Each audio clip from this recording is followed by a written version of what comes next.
What is up guys, Taiki here, and welcome to Farms of the Week, where I'll be going over the farms I'm currently in as well as the farms I'm watching. So if you like the content, please like and subscribe and leave a comment in the comment section below. Alright, so let's start with the Terra ecosystem, just because I haven't really talked about it recently, but my setup has not changed.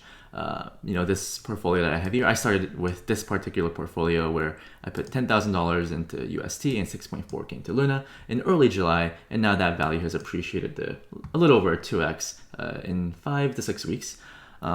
And this portfolio is yielding roughly 51%. It's pretty good. I'm not gonna go over the entire strategy because I have a whole playlist on it. So feel free to check that out if you're interested in how to set up this setup. But in terms of changes I've made, I've borrowed more dollars. I've borrowed more UST against my collateral just because Luna has like 4x in value since I purchased it. My liquidation price is $15. I'm watching this carefully. It's kind of scary, but before I go on vacation on September 1st, I'm gonna probably just pay all of this back, or most of it back. Part of it is just sitting here on Anchor earning 19.5%, and the rest is being used on Mirror. Right now, if you go back to my page, in like roughly 5 to 6 weeks, I've earned $400 at the Mirror, which is pretty nice. Still shorting gold, still longing Galaxy Digital. I'm pretty comfy with the setup. Like, I'm shorting gold just to collect the short farm APR, and I'm longing Galaxy to collect the long farm APR. And Galaxy is a stock I like, so I'm getting paid 30% to own a stock that I actually like, which is pretty nice. So historically, the short farm APR for gold is roughly 26%, and the long farm APR for Galaxy is, where is it? I can't find it. Oh, it's right, like roughly 33%, right? So if you input the values here, 26, 33, and you put, this is how much money I'm putting in, then this is how much I'm borrowing, and this is how much money I've deposited into Anchor, and you get 51%, right? So pretty good setup. I'm probably gonna sell some Mirror tokens. I did a poll on my YouTube and on Twitter about what's everyone's plans with Mirror and Anchor. It seemed like the consensus was like people are more bullish to Anchor token over the Mirror token, and I kind of agree. I do like the Anchor token a lot more than the Mirror token. If you look at the farm tokens for most decentralized exchanges or just any exchange in general, it just kind of goes down over time. So I'm not too interested in these types of inflationary tokens. At least with Anchor, I have roughly, how much is it? $260 of Anchor. At least this has a fixed supply, which I'm a fan of. And in terms of news, there's this protocol called Nexus protocol. It's not Nexus Mutual, but it's a different protocol. And apparently there's going to be an exclusive airdrop for Anchor governance stakers, and they're going to be taking a snapshot in September. So if you've farmed Anchor in the past couple of months and you want this airdrop, I don't really know how much they're going to airdrop, but after this video, I'm probably going to claim this and just stake it in the govern tab here, right? And just earn 7%, and just let it sit there. All right, so that's what I'm doing for Terra. So obviously, there's so much hype around the Avalanche ecosystem, mostly because of the Avalanche rush, right? Like, we've covered this for the past 2 weeks. We saw it coming, right? We saw it coming, and now it's playing out. If you look into CoinGecko and you go to the Avalanche ecosystem, like literally everything is up. I don't want to go over most of these, but I'll just highlight a few that I think is good. I guess for full disclosure, I'm not farming any of these right now, because I'm my personal life is pretty busy right now, so I'm not really entering farms, the degen farms, just because I just don't have time to manage those positions. But the one thing I am farming is BenQi, right? This is the Avalanche team has allocated $3 million to this liquidity mining program. This is my test account, so you don't see any balances here, and there's always UI bugs on BenQi, but you can earn roughly 10% on all these assets, and when you borrow, you can earn, you can't really see it, but you can earn decent APYs. So I made this video on August 20th, a few days ago, but you can see hey, you can be paid 2% in Bitcoin if you deposit your Bitcoin here, but also you'll be paid 13% paid in AVAX tokens and key tokens. And obviously the key token has done pretty well. I'm not sure how this token will do when Aave launches, but we'll see, right? It is a farm token, so I suggest everyone be careful with it. So I'm in BenQi. In terms of other ecosystems that that you should look into, perhaps is Pangolin, right? Pangolin is, I guess, the quick swap of Avalanche. It's the decentralized exchange with the highest TVL. The rates aren't that good, but it's something. And you can use auto compounders like Yak, right? They have really slick UI, and Snowball, right? They're both auto compounders. They also have like stablecoin swaps, but I think they're mostly a yield aggregator. And in terms of the second largest decentralized exchange on Avalanche, it's Trader Joe, right? This is TraderJoeXYZ.com. Also pretty slick UI. I think they forked Matcha, right, with the UI and whatnot. But the one cool thing that they have is you can zap tokens. So if you have, let's say, a bunch of USDT and you want to enter the Joe AVAX pool, you can just take 1,000 USDT and just swap it directly, right, and you can just LP immediately with one transaction. Obviously, you'll be paying gas, but this is like a more user-friendly tool. And usually, I'm not a fan of auto compounders, right? Like if you think about what I said back in Polygon, I said like auto compounders are not worth the risk for me. However, because Avalanche fees are kind of high, right? You'll be paying like $4 or $5 transaction fees sometimes. Perhaps it is like something like a Yak or a Snowball is worth it for you, right? Obviously, I'm talking about the product, right, not the token. So I have no idea how the token will do, but this is something to look into. There's this thing called Penguin Finance as well. This is just a general farm. I'm assuming that there's going to be more applications coming online on Avalanche like every single week, right? That's the whole point of a humble farmer thesis, right? Like once a money market comes online and once a bunch of money flows into the ecosystem, then devs are going to flow into the ecosystem and like build their own applications. So just check out for news. Just, I guess, follow my channel, follow me on Twitter, follow Avalanche on Twitter, so you can get like the latest news. Lastly, this is Avalaunch. This is like a launchpad for the Avalanche ecosystem.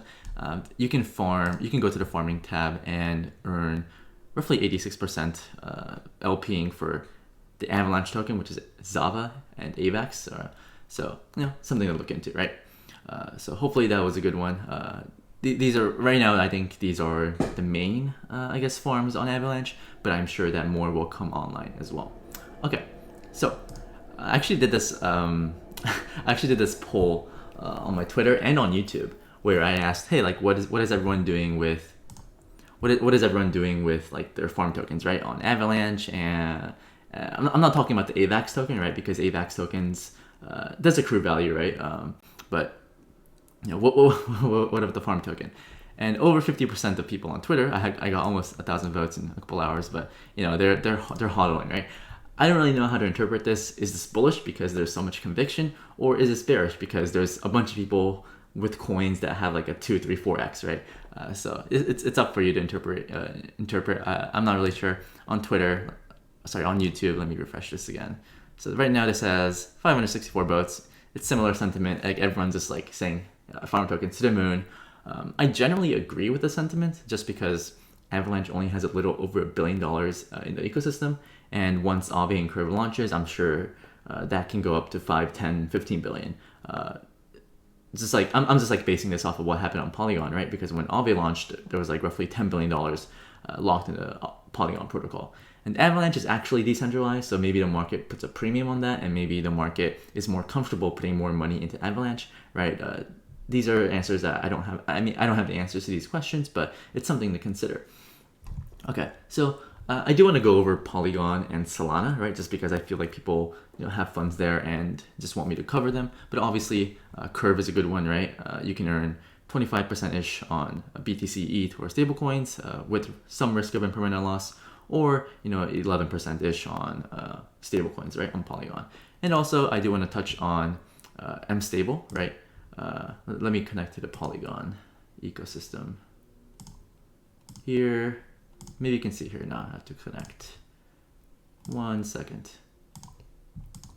Okay, so if you essentially deposit your stablecoins here, USD to USDC, etc., and you can stake it, then you can earn roughly 7% on dollars and be paid 6% in the MTA token and 8% in the Matic token, right? So I feel like if you're on Polygon, I'm less connected to the Polygon ecosystem as I used to be, right? Just because I just like bridged most of my assets to the Avalanche ecosystem.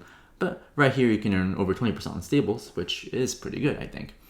When it comes to Solana, I'm going to talk about the same, farms that I talked about last week, but I still think Saber is still good, right? Saber.so.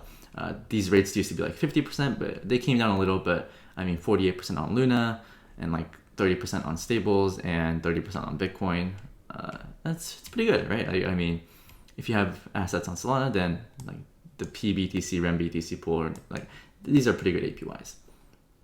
And if you're interested, you can just check out like DeFi Llama, right? DeFiLlama.com, go to Solana and see like how many of these protocols have locked up value, right? So talk about Saber, I'll talk about Radium, talk about Solfarm and Mercurial. So let's go over Mercurial. There's just like a curve on Solana, earning 27%, right? So that's okay. I think Saber is better just from the APY perspective, but this is something to look into.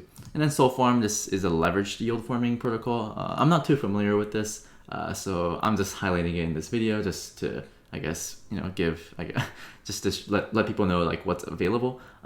As most of you know, like I don't have any funds in the Solana ecosystem, but I do know some farms around it, and this is something that you may look into.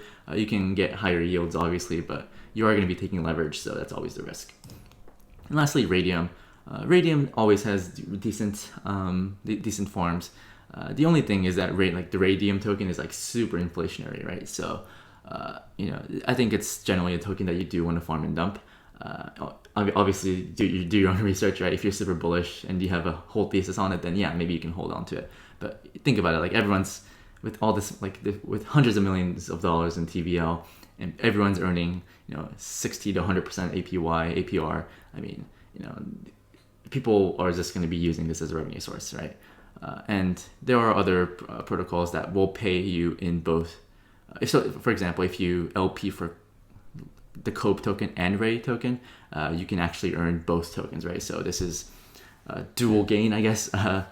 So this is like the largest. This is the most liquid exchange on Solana. So I'm sure most of you know about it, but for anyone that was interested, then this is all the opportunities available to you.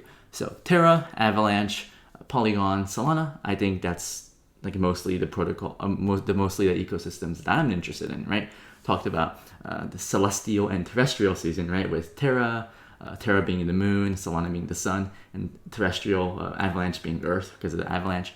I still think that is the case. I think most of the money will flow into these ecosystems just because transaction fees are really, really cheap. Polygon as well. And as much as I love ETH, like in the short term, it's not usable. Like I'm not interested, and I just don't want to be paying those gas fees. So yeah, look out for Terra, look out for Avalanche. I have a good playlist on the Terra ecosystem, and I'm starting a playlist for the Avalanche ecosystem as well. So there will be a lot of good resources for you to think about, like which tokens do I farm, which tokens do I buy, how do I farm and dump, etc. So yeah, I covered most of this in my live stream yesterday, so feel free to check. Just please check that out as well. So thank you guys for watching. Hope this video was useful, and have fun and be safe farming out there.